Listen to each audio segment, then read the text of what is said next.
So it is my very great pleasure to open this webinar.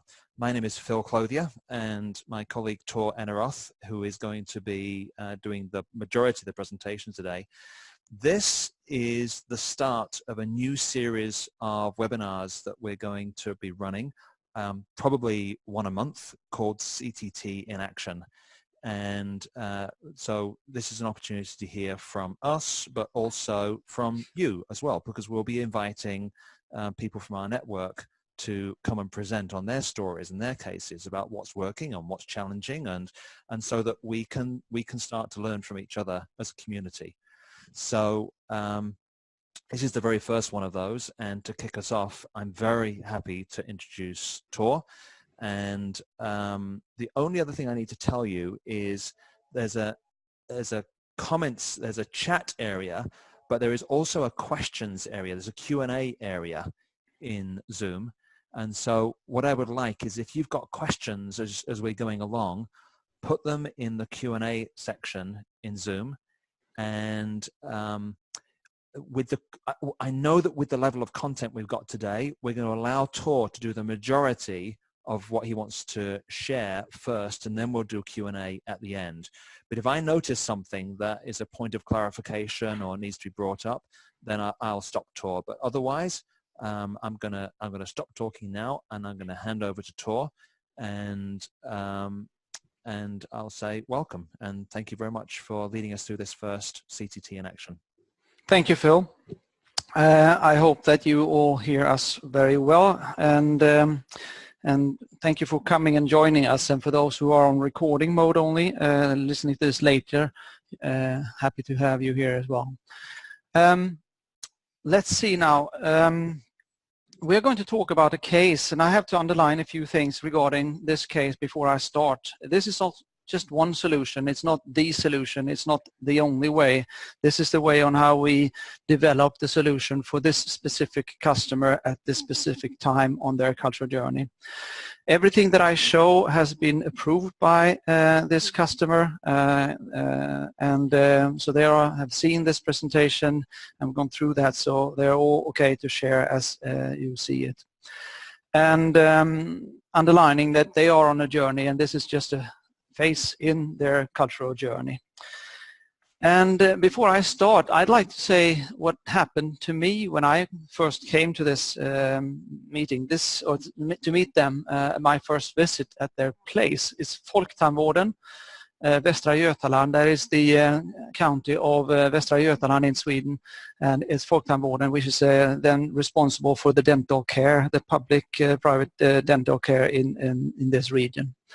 I'll come back to the organization, but description of the organization. I need to tell the first impression I had, because when I walked in, I was greeted with a lot of smiles and a lot of care and appreciation from the people that I encountered. Everyone. I just felt that the energy in this company was so welcoming and so rewarding. So already from the start, I felt that this is going to be something special. And I think that is important. I don't know if everybody is this happy when they go to the dentist that this picture shows, but I felt very welcome when I came to the company.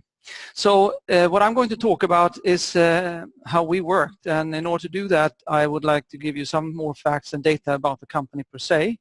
And then I also would like to then talk about the journey that we went through to work together and find out their needs, and also building capacity to meet their needs, so to speak. And then end by some conclusions. And I am going to be high level and then also going down into details. So with that said, what we did, what the company is, as I said, it's a county. Sweden is having 27 different counties, and one is called Västra Götaland. As you can see on this, it's the highest population, concentration of population in these dark blue. And one of those dark blue is Västra Götaland. And this company, then Folktandvården, has about 3,000 employees. It has grown during the time I was there, and it's in 49 different municipalities, and they had 157 clinics. So that's what we mean by creating a compelling culture to attract and retain great talent in a highly dispersed, that's geographically dispersed organization. And that is the challenge here in this case here. The company has an organization that looks like this. We don't need to go into the details, but you have, far left here is the board, and then you have the whole top senior team, and then you have the different type of functions inside of that. The people that came to me first was these three. It was actually the communication manager, Jenny Erkholm, that I contacted with, or she contacted me to start with. I'll come back to that. And then you have the CEO, Ann-Charlotte, and then Anneli, who is the HR manager. And it was them that I had the primary contact with. So that gives you kind of a high-level feel for the structure. But I have to thank, in this case, I have to thank my friend Hector in Spain, because he actually initiated this. When I am meeting clients today, I usually use, I don't write this up, but I have it in my own notes on my paper, the BNS structure. So I use that to interview the client and find out about the fitness, the finance, the stakeholder that they have, what's the situation. And I also, and this is my own notes, this is not something that I have in a display, but it gives me a possibility to see who they are and what is the challenge. And some you can see are in blue, which is more of a fact.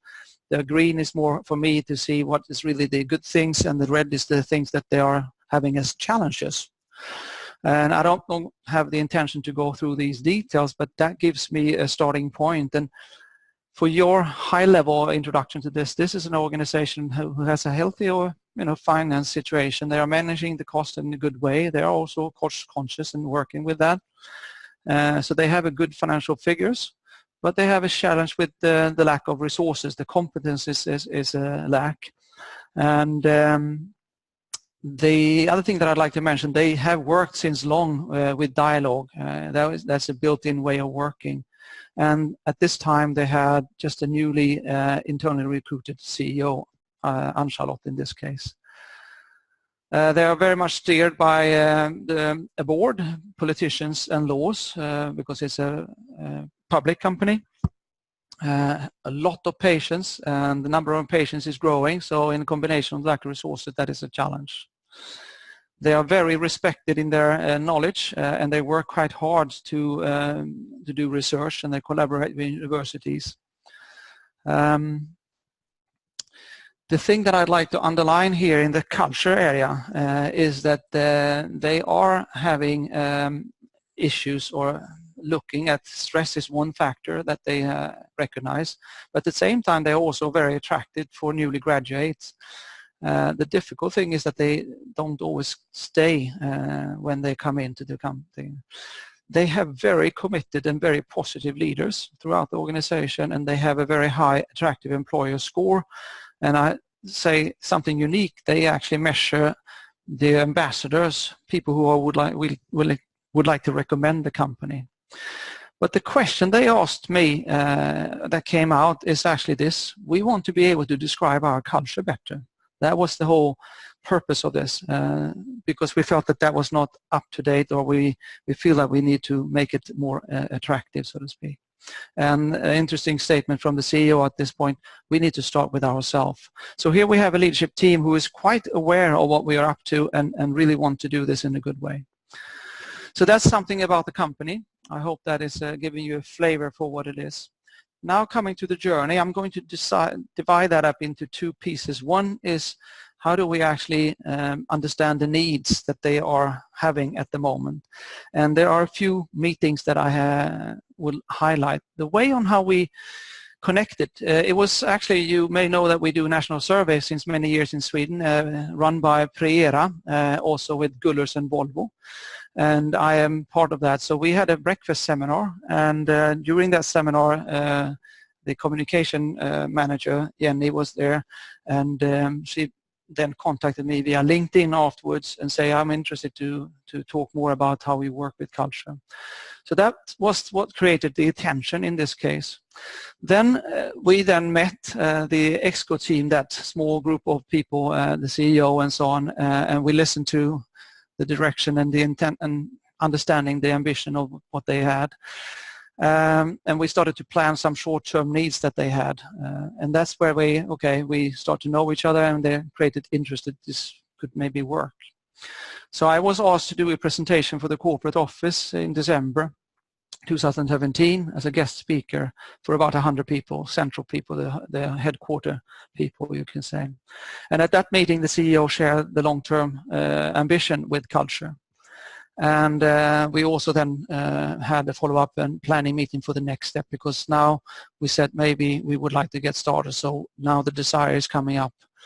And what we planned for was a meeting in January when we met all the top senior leaders, 22 of them, and we did the measurement for the first time.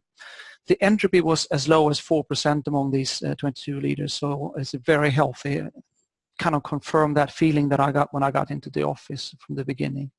And we had a management team workshop where we looked at the theory, they had all their IVAs, and we talked about the CVA result. And the whole purpose of this meeting was, why should we work with this, and get buy-in from them that we would like to do that, and get some ideas for the next step, which we did. And that is then calling for what kind of action would we like to do. That led to, we said at the management meeting, plus that's the extended management team, the 22 leaders, we said, is this going to be the same for all the clinic leaders? So in the clinic leader days in March, we have done a new CVA with 248 leaders and also the support function. The entropy of that was 8%, again a very low entropy, you would say. And we had a 2-day workshop, feedback workshop with them when we went through the theory. They all got their individual IVAs, and we had a dialogue about the results to understand how do we take this further. What needs to be said is that we had agreement for each of these steps, so it gradually kind of built up this process. This was not planned from the beginning, it was an evolutionary process. I'd like to highlight a few things here in more detail and show some examples of pictures. How I work to understand the ambitions and needs, how we work to understand and share the overall approach, and also how we worked in this 2-day workshop working with feeding back the IVAs to 248 leaders at the same time. I thought that could be interesting. But this is all understanding the needs. With that said, there is another part of this process which continues, and that is to build the capacity. And building the capacity started with what we had something in May then 2018, a 1-day workshop which we called More Conscious Leadership. And that was more to create and give them language and tools to do that, and we use them get connected for that. I'll come back to that later. Then we made a whole survey of all the employees, and we had then 169 clinics, units, and the response rate was above 80%, and that resulted in 153 CDRs with an entropy of 16%. Again, for a group not high, I would say. So a healthy picture in that respect. We then from that started to build up the capacity internally, starting with the senior team, the extended management team, to have a gallery walk with them looking at the whole result. We then trained HR managers as support functions. We run 9 pilots to see if the way on how we set it up would work, and then we trained the clinic leaders, all of them, to be able to handle the results in their own organization, so to speak. Because we realize it's both the whole organization and also the clinic that needs to be worked on in order to have to meet the objective here. Then we also had development days that they have every year, where they invite all employees. So we met them in chunks of 1,500 people to meet all the 3,000 employees, and we then share the intention of the way on how we're going to work, the result, and how and when they are going to take the next step. So they were all invited to that. And just now finishing is that ongoing dialogue that took place in all clinics. And we had special support addressing the units that had entropy between 20 and 45%. There were a few with the higher, but very few have that limit. They were given special attention. And then also trying to then understand and communicate what is coming up. I will come back to this later. We had, of course, a lot of planning meetings, which I'm not going to address between these. And we had one agreement to follow and cover all of this. I would like to share specifically the Conscious Leadership Workshop, how that looked like, what that contained. I'd like to share more of the building capacity in terms of the gallery walk, but specifically what are the things that we did to train the HR, the pilots, and all the clinic leaders, and what kind of support materials was built up for that. And then I'd like to share some of the kind of messages that we use for all employees to give them an understanding what's going to happen. Now, we are still in concluding mode and thinking of next step. There may be next step together with us or not. I'm not attached to that, but they are on a good spot and they are feeling that they have got what they need. So, but there are other things that they may think of which could come, but that is more for the future. I'm now going to focus more on the blue parts. So that's the different steps to understand the needs and also to build capacity. Now, needs and capacity. So I'm going to come back to those two processes, and I'll highlight first where I am in the process. And this is more to understanding the needs and the ambitions.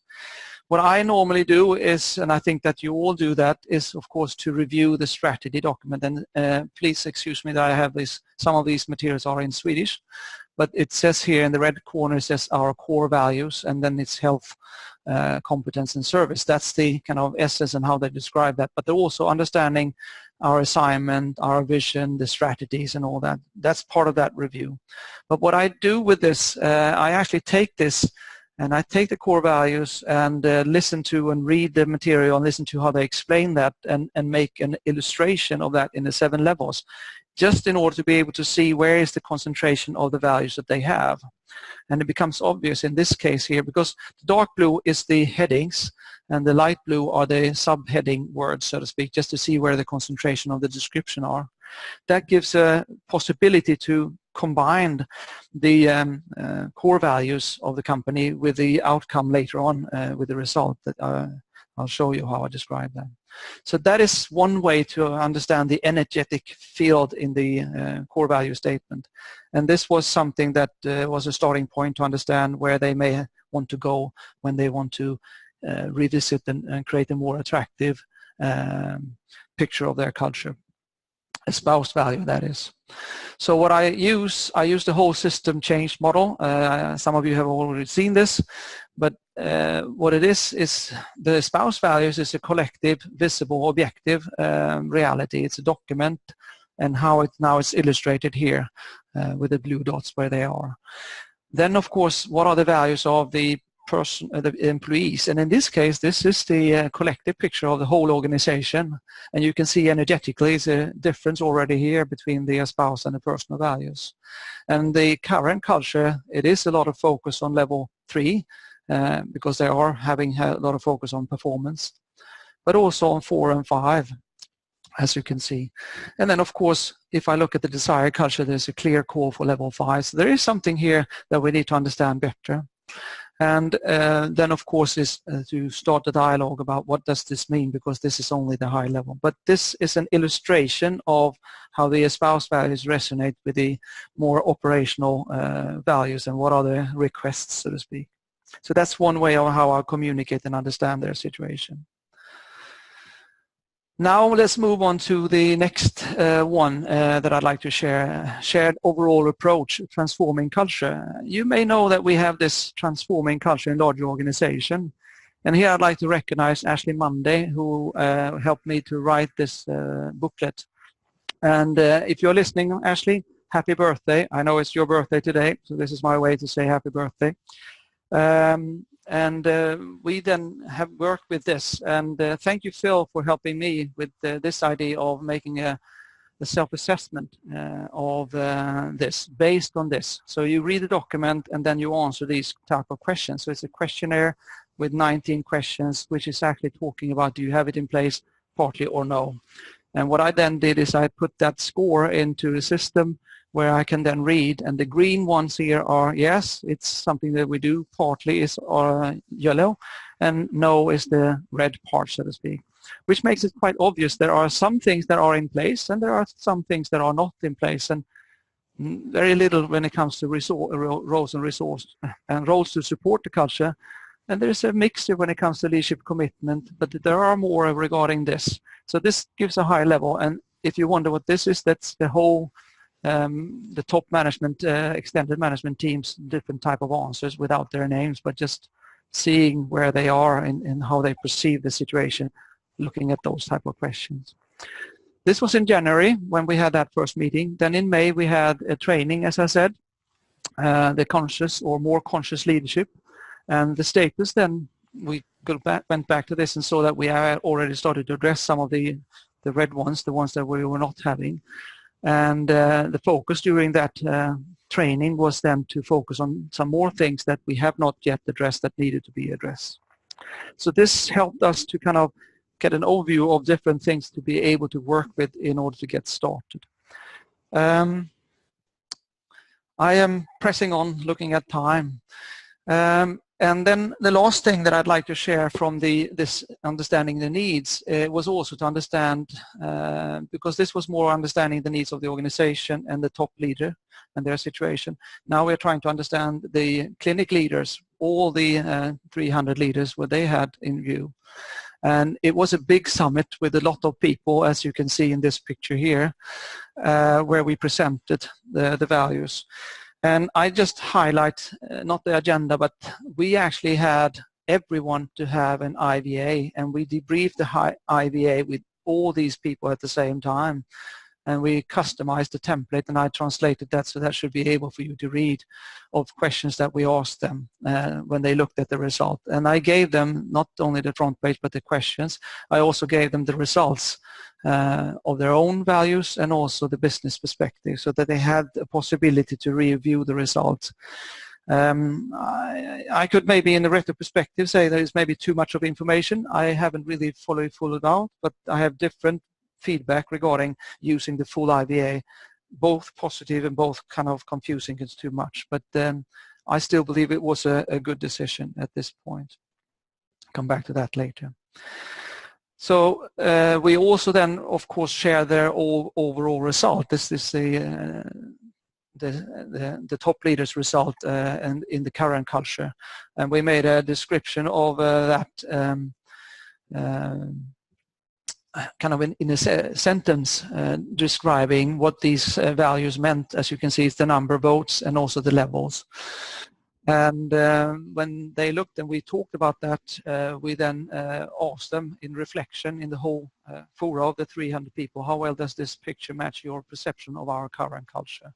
They talked about it, the neighbors on the table, and then they responded into an app like that completely or immediately show the results on the board, which made it possible for us to have a kind of a conversation involving everyone in that, and for me to know that this is a very good or good picture of how it looks like today. And that's how we worked through the IVAs, the current and the desired culture.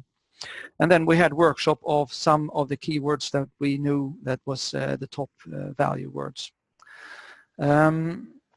Happy to share more about that at some point if you are interested in that.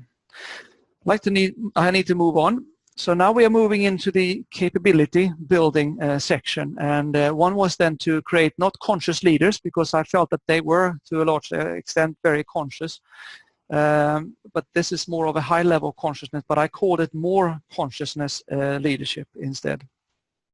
And the more consciousness leader setup would meeting that had this agenda. It's a one-day workshop. The intention was for them to be able to get some tangible ways of working. So we had the introduction, the goal of the day, and had a learning contract for the day.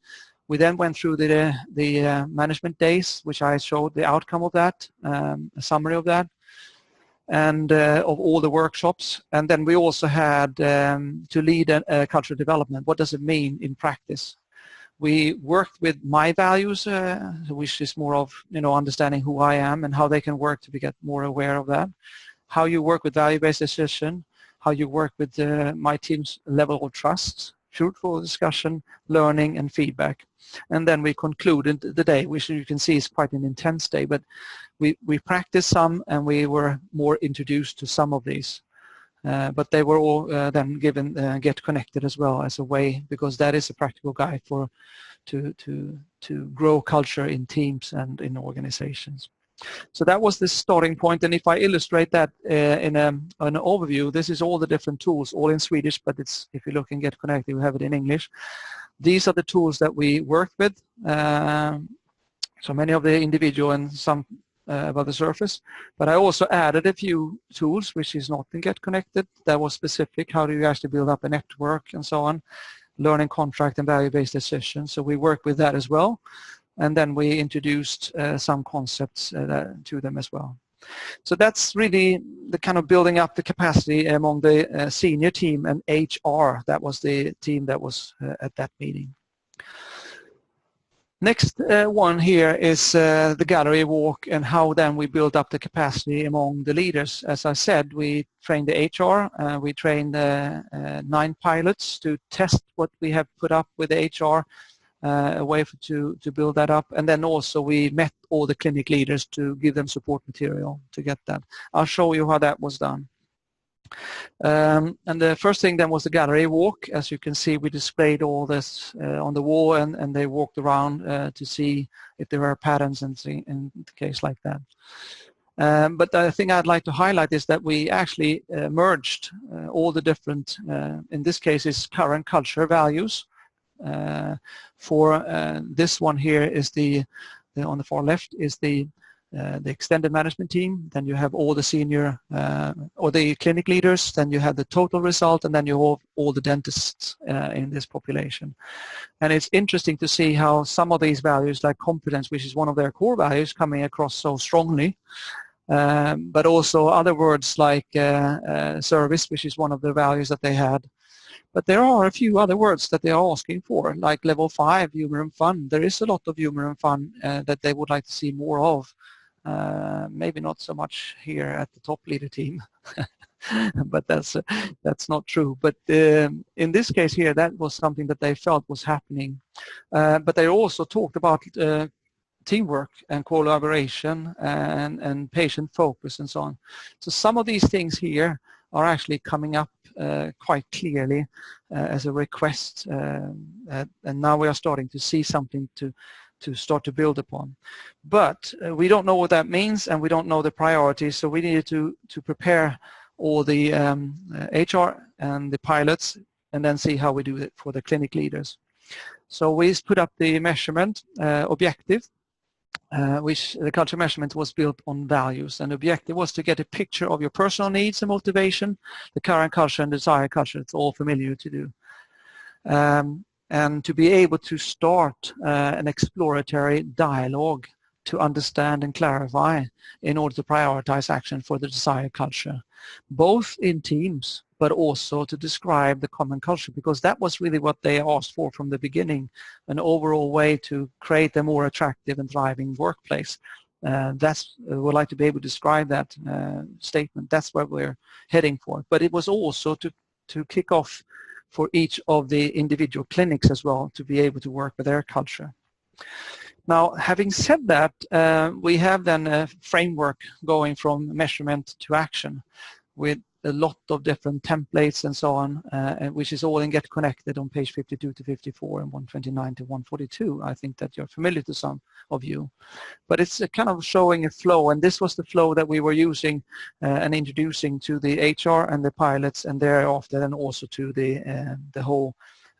all clinics leaders. But now it's starting to be complicated, and I don't know how you feel when I don't know if you've been to this city. I think you recognize it's New York, but the first time I went to New York, it was overwhelming. It was so much impressions, and I didn't know where to go, and it was so of course in that situation what I do, I buy a guide so I can have some kind of an understanding of where we're going. And I recognize going into a full CVA or CDR report at this stage would be overwhelming. So I needed to give them some kind of a preparational base. So we created that and tested that with the HR, and we developed it further with the HR, and then we tested it with the 9 pilots. And what we did is that we had written an article specially tailored to this client, cultivating a more attractive culture. What would that mean? That's the why, so to speak. Why are we doing this? Then we wrote a cultural report analysis guide, I call it, where they can read, reflect, and note about their own result. They also got their own clinic unique result. So each clinic get that and this guide. And this is more of a summary page, of 2-sided summary page of the questions that are being asked in this guide, if they want to have an overview. So looking at this, what does this contain? It looks like this. It's a short description in blue about the page. This is the values plot page. What is that, and what does it show? And then what are the questions that you may then ask yourself looking at that, and what are the notes that you may want to do? So it's a very hands-on kind of way. You could then highlight the same type of questions here in this summary page. So that was a way for them to, prior to the meeting, have a possibility to look through their own result and come more prepared for when we talk about it and when we met all the clinic leads. So the challenge here was they wanted to involve all clinic leaders. They wanted to have them see their culture, and they wanted them to talk about the culture from their perspective that creates the whole. And that was a challenge for me because they are not trained in working with using and looking at this. So this was a way to meet that specific need, so to speak. I also like to thank you, give a good thank you to both Phil and also Jessica in BBC for your efforts to help me upgrade this set of 2 videos that is showing how you read a CVA. And by the way, Phil, they love your accent. Many people said I like that accent a lot. But that is a kind of a high-level description, and we translated it so that it became possible for people who are not that literate in English to read it also. So it's now, but you can do Google Translate it, but you have to adapt it because it's not always, sometimes there are some funny translations. So that was also a support that all leaders got, and they also got an extract of the Get Connected regarding how you actually measure and go from CVA to action. So that was the support material that we went through with all the leaders. And that was then what we then had built up the capacity for them to be able to read this. Now we are coming to the development days when we met all the employees, and that was an interesting thing. Big audience of 1,500 people for 1 hour to introduce this journey, and I thought it would be interesting. How do you communicate? How did I choose to communicate this? Looking in the back perspective, probably I would do it a little different, but at the time I did it like this, and I'm going to show a few critical slides that I had during the 1 hour that I introduced this to them. First of all, it was about our culture, and here we are going to look at some pictures of our culture. That is who are we, and also how do we have it? What's going on here, and how would we like to have it? And those are the 3 perspectives that we are going to give to you with the use of values. And we then said that the objective of this assessment, FTV stands for Folktandvården, listen to our values in dialogues to clarify and understand our culture, to create a more attractive workplace where we thrive and go and do a good job together. That's the kind of whole thing of why we are doing this and to create these dialogues. And I made this picture of the values in the key ring for this because the values are just values, and depending on the context and how you look upon it, it may look differently. So you need to take that key value, open up, and listen to what's going on in different places in order to get a deeper and full understanding of it. So that was a metaphor that I used in there. And specifically, I paid attention to dialogue, where we, in the presentation as well, and say, you have to agree that you don't have to agree. That's how I define dialogue. And that consists of listening to understand, respect, and allow people to have different point of view, release your own to be able to explore and express and tell your story and your view in that. That creates a good foundation for dialogue. We talked about that.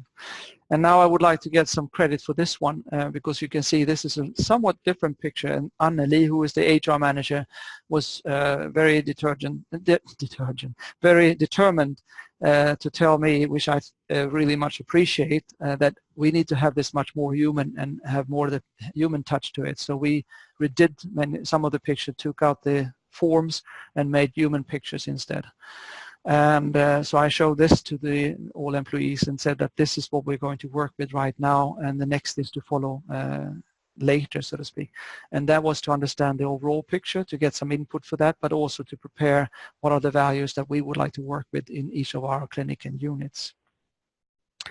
So with that said, I'm coming to the end of this. I know it's been very much of a monologue from my point, and I hope it's not gone too quickly. I've seen there are questions coming in, but I'd like to have some kind of conclusions because of what I've learned from this. And first, I have gone back to Jenny and asked her how are things worked out, because they have been having all these dialogues lately, and this is her response. I think things is going very well for us. We have got input from almost all clinics, and HR has been very active in supporting the dialogues. During our last clinic leadership days, we looked and reflected on the 9 most commonly selected values, and this gave us a whole lot of aha insights. Feels good and fun, Jenny Arkholm.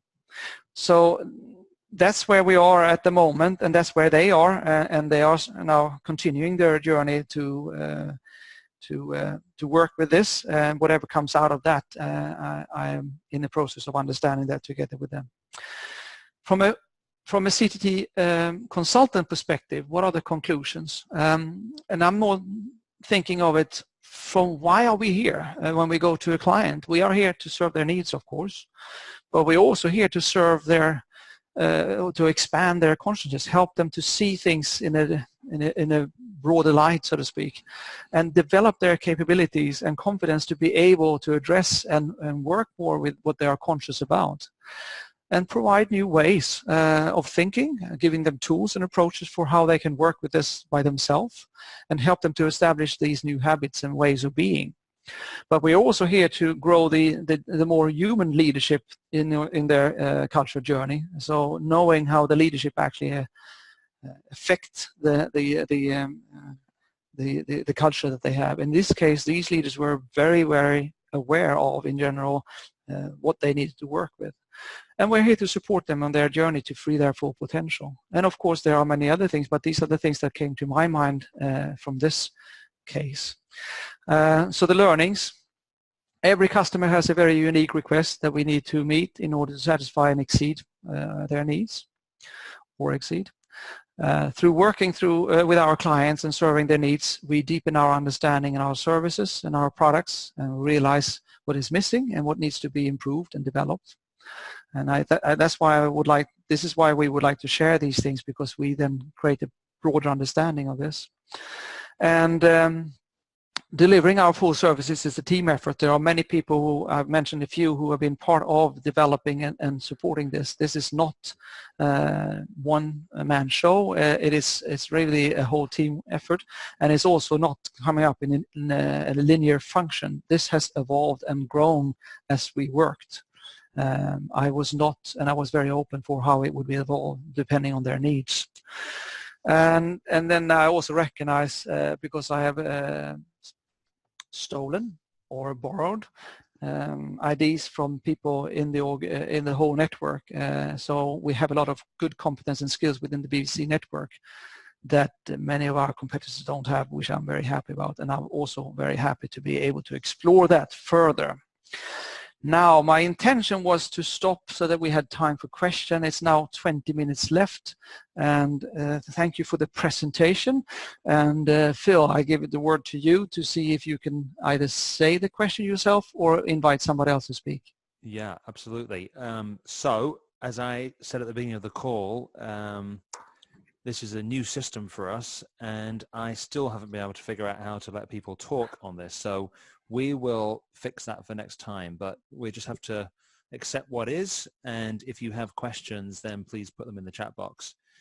I guess there were some questions that came during the. We do, and I'm going to come to them. I think my big reflection, because I've heard you talk about this before, Tor, but something new came out to me today, which was just how much effort you put into education for leaders within the organization so that they could do their own work.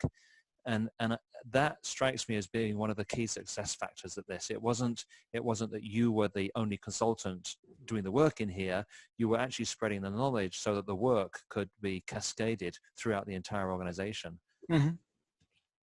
Now, if I would like to, if there is something that I would say could be different, the difficult thing is to know to what level and to much detail would you like to use the CTT results. And some clients only use the values list. I think that is a missed opportunity to understand, the needs from different perspectives and so on. And I choose the full-fledged, the whole report. That's and at some points I have been questioning if that was the right decision, but I'm still learning in that. So yeah, I think that is important as well. You could do it even more simple, but I took the whole journey. Yeah, good. Okay, so the questions are coming in now, and so Elizabeth has asked, can you explain why there were 153 CDRs for 169 clinics? Because some clinics were so small that they could not get a CDR report. Right. They were too small, too few, like 3 people. Yeah. Do you have a cutoff number where you say below that number? Yeah, we said the cutoff number was around 6 to 10, something like that. Uh-huh. But we also looked at, we pulled out some more that we paid for, and maybe we didn't show that because it was too small. The reason why we didn't pull out all the ones is because it could be easy then to determine who, and we have said that it should be completely confidential for the people attending. Yeah. So that was important as well to maintain confidentiality. But if the team said we really would like to see our team, we could then pull out more. Yeah. Actually, I had this question again from another client today saying, what's a number so that we can maintain confidentiality? And so Catherine says that you can create meaningful plots with up to 5 people, but to maintain confidentiality in difficult situations, then 10 or more is the sort of number that we're looking at. Yeah, and that's where we were. Yeah. But this, as I said, this is in general a very, very mainly a very healthy, good culture. Yeah, good. So Lynn Bell is asking, any reason this process wouldn't work for smaller companies as well? She's suggesting reduced in scope, but the same sort of flow. It would work. This is, to me, I would say it's working. Remember though, it's tailored to their specific needs, and as long as you tailor, you can have this as kind of in your own view, but you need to have your guide is actually the client. What are the things that they would like to have? So don't apply this approach as a one way, this is the way, because it's not the way, it's just one way that is attached to their specific needs. Yeah, and most of the components of this are available in books like Get Connected and the training materials, and so there's an awful lot of components are there. I said that we're going to share the leadership checklist because people are interested in that. And if there's anything else from this, you'll get the whole presentation. If there's anything else specific from this that you want, then you just reach out to us, and we're here. We're here to look after you and see how we can help. Good. Chanda is asking a specific question about a value. How did you address the desired value of economic stability raised by managers? I didn't. Because in this case, I let the customer, the client, work with what are the values they would like to address. And that specific question didn't come up. That was not something that they worked with. They were a little surprised about it. So the executive team was interested, and we took that further into the conversation with the clinic leader, so to speak. But it was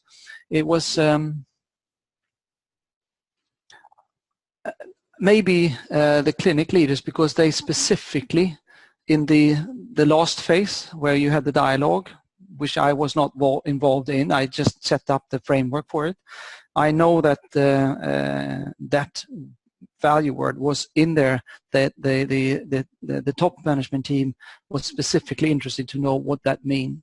And I guess that's part of the top 9 values that was on that leadership seminar. So I don't have an answer to that, how it was specifically addressed, more than that they was picked out and then talked about in the last leadership meeting, which I was not part of.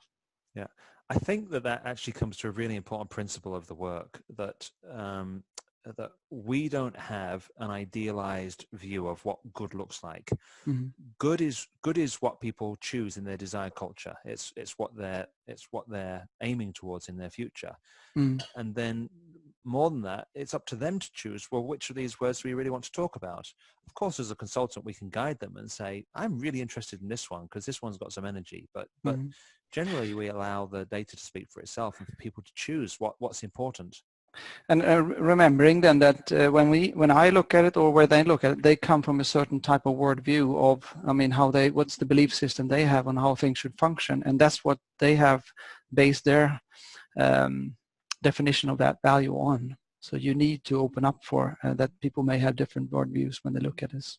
Yeah, good. Okay, well, I'm going to keep going because the questions are now flowing in. Mm-hmm. From Lynn again, was geographical distribution a factor in having all of these meetings, or did you conduct them via Zoom? So were they face-to-face or Zoom? As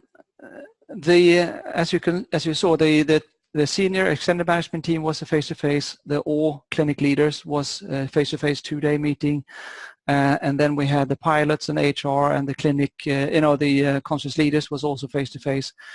And then we invited all the clinic leaders in 4 different regions. They had 4 major regions or groups, so to speak. And that was kind of a day workshop as well to prepare them. Then it was all distributed out, and then they have now put them together. So it was very much of the dialogue was taking place in the clinic outside, but I was not part of that, but I was part of all the other meetings here there. Yeah, good. Okay. So Chandy is asking, you conducted 3 CVAs. Is there any reason for that instead of using a CDR for the top team? It was a CDR. It's we set up a CVA from the beginning, and then we pulled out CDR, and the CVA was written on the whole result, not on the management team. But so we set up the whole possibility to do the whole thing, but we pulled it out in steps, so to speak. Yeah. Okay, good. So I'm realizing that there are questions also appearing in the chat box as well as the question and answer area. Mm-hmm. So I'm going to continue through the Q&A section, and then if we have time, then I'll come to as many of those other questions as I can. Okay. But if not, then we'll find a way to respond to them afterwards. Mm-hmm. Okay, so Elizabeth is asking, did each clinic develop their own development plan? I don't know, but that is the plan, and that was what they were invited to do. I know of some, but that's only like informal meetings that I followed that up, and know that some have done that. I know that some departments centrally has done that as well. But as you remember, there were, if I go back to this picture here, let's see if I can go back. Let's see, I need to click on this first. If I go back to this picture, there were two things here that they were doing. One was to get the overall picture, understand, and that's what Jenny was happy about, that they've talked about the 9 most important values. And then they also had to talk about and think about what are they going to do in their own specific area. This document that I provided them with is for the clinic leader to kind of review their own clinic results, have some reflection, and then have a dialogue with their team. And I know that some have taken further there and some have not. But that's, and I don't know what kind of demands they have put up on regards to that. I actually think that they don't. I don't. Let's put it like that. I don't know. Simple as that. Very clear. Mm-hmm. That's the best answer. I don't know. Mm-hmm. Okay, good. So Jean-Christophe is asking, how did you organize the session with the 1,500 employees? Switch from plenary to small groups work? Yeah, this plenary was more of information of why we are doing this, how we are going to do it, what is the result. That was an information to all employees. There was no workshops in small groups. This was more of an high-level information, so to speak, at this stage here. So that was more of initiating. We had before this trained all the clinic leaders, so they knew what was going on. They were in charge of their own teams, and they were able to take on questions in their own teams after this.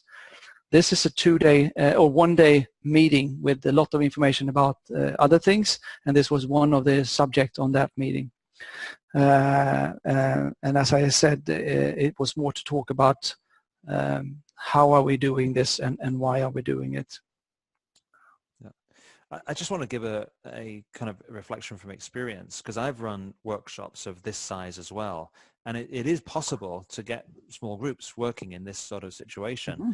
And very simply, I use pairs. So I would put up whatever the exercise is or what I want them to talk about, and just pair people up. And it's a great way to engage a very large number of people in a very simple way. Yeah, I actually, in that respect, it was no workshop, but I had an active dialogue with everyone, because I was asking questions like, if you believe with this, what I'm saying right now, stand up. If you don't believe it or agree with it, sit down. Right. And there you had that kind of, but that's not a workshop in my point of view. It's more of how you interact with the audience. Yeah. Okay, but I think I answered that question. Good, okay. So Alan said, please can you share what is the client's view of the balance between a common core culture versus individual clinic freedom? Wow. Do you understand the question? No, I don't really understand the question. I don't know if this picture is going to help me, if that is, because this is the current culture. Is that where I should look for it? Hopefully I can. So please read it again, because I was not getting it. Please can you share what was or is the client's view of the balance between a common core culture versus individual clinic freedom? So is there a core set of values that bond the whole thing together, or does each clinic allowed to come up with its own description of the culture, or somewhere in between? Yeah, we actually talked about that, and I'm very much in favor of the fact that you have, in a large organization like this, you have some set of core values that you work with. Then you have your own little dialect about that in your own clinic, because of situation, the strategic situation, the client needs that you are working with, and so on. And there was it was a conscious conversation around that, and I think it's maybe more related to this picture, where you actually have, where you need to prioritize what are the values that we would like to work with, and what is the culture that we would like to kind of build our work with. But I would like to add the fact that we are distinguishing between core espoused values, this is the kind of overall picture that you're working with, and operational values, which could be reactional to what is needed at this stage in the organization. And that needs to be done locally in each of the teams. So with that, I'm coming back to this picture here. It's really this picture is the overall view, and then you have to work with what is the specific situation that you have here and celebrating that, and then seeing what are the things that you would like to address and work with that. And that could result in some other local interpretation or dialect of the core culture, but it has to be aligned. And this was a conversation that we had, and we needed to allow that for the clinics, because culture is like identity for the group of people. So if it's too general and too wide, it's very difficult for you to connect. You connect to it when it's yours and you own it, so to speak. I'm realizing for running a workshop, one of these webinars, we maybe need 3 people, because I'm able to ask you the questions and I'm on to the next one, handling the next one and responding to all the different messages that are coming through. Yeah, we still have 5 minutes. We're learning as we go along. Okay. I hope that was an answer. If you don't feel happy with that answer and I didn't answer it right, come back to me via mail or phone. Yeah, and I'm going to copy all of the questions we don't get to, and we'll pick those up the best we can. Yeah. All right. So Johan, I'm going to read this through. Some organizations have created a reference group in order to do assess the CVA. Mm-hmm. Train the trainer concept works very well mm-hmm. to start the dialogue and explore the results. The trained facilitators were trained in facilitating and the results to action workshop. Mm-hmm. So it's not really, I can't see a question in there. It looks more like a statement. And I agree with the statement that that's another approach which we talked about, to build an internal capacity among this, so to speak. But here we decided that HR would be the support functions to facilitate the process. And then we tested it on 9 pilot clinics, and then we built the capacity for the leaders. Because at the end of the day, all leaders are ambassadors of their culture, and that's the track that we decided to take here. But I agree with you on that you can, of course, build internal capacity to be able to, facilitate this. This was another way of doing it. Yeah, good. Alan said, great answer, thank you. So he was happy with the answer about values base. Marina is asking, how open were the leaders to conscious leadership? How did they respond to going beyond visible values and the culture measurements to more intangible realm of realizing the level of consciousness and human potential? Here's an interesting question, because consciousness it can't be forced on anyone. You have to welcome it. It doesn't mean that they are not unconscious or not willing to, but the challenge they had was not. They were quite, I would say, in my view of looking at it, assessing them, they were not trapped by their ego needs, so to speak. There was not a lot of fear in the organization. They were able to work, to develop and grow. Now, they didn't ask me to have a leadership evolutionary transformational experience to get deeper consciousness. That was not the request. So we didn't work with that. We talked about it in smaller teams, but we decided that the reason why we're doing this is to understand what is the culture that we have, and we focused on that in order to get a good base to describe it in a better, more attractive way. So that it was a conscious decision not to address specifically the leaders in this journey. And I felt that it would have been maybe more of an issue if I felt that the culture was more dysfunctional. Here's healthy, and so I felt that they can continue their journey. I didn't push that harder. I hope that gives an answer. I completely agree with the fact of it, but it's in this case, a decision was to meet their specific needs. Good. So we've got 2 minutes left, and I'm going to honor the time for those who have shown up. But we will get any other questions answered. Let me just do a couple more. So Karen is asking, was there any discussion in groups around the entropy and what this meant and how it might be addressed?